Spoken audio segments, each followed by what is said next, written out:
جو لوگ سود کھاتے ہیں وہ قبروں سے اس طرح حواس باختہ اٹھیں گے جیسے کسی کو جن نے لپٹ کر دیوانہ بنا دیا ہو، یہ اس لیے کہ وہ کہتے ہیں کہ سودا بیچنا بھی تو نفع کے لحاظ سے ویسا ہی ہے جیسے سود لینا، حالانکہ سودے کو اللہ نے حلال کیا ہے اور سود کو حرام۔ تو جس شخص کے پاس اللہ کی نصیحت پہنچی اور وہ سود لینے سے باز آ گیا تو جو پہلے ہو چکا وہ اس کا، اور قیامت میں اس کا معاملہ اللہ کے سپرد، اور جو پھر لینے لگا تو ایسے لوگ دوزخی ہیں کہ ہمیشہ دوزخ میں جلتے رہیں گے۔ اللہ سود کو نابود یعنی بے برکت کرتا اور خیرات کی برکت کو بڑھاتا ہے،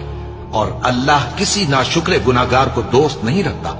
جو لوگ ایمان لائے اور نیک عمل کرتے اور نماز پڑھتے اور زکات دیتے رہے، ان کو ان کے کاموں کا صلہ اللہ کے ہاں ملے گا، اور قیامت کے دن ان کو نہ کچھ خوف ہوگا اور نہ وہ غمناک ہوں گے۔ مومنو، اللہ سے ڈرو، اور اگر ایمان رکھتے ہو تو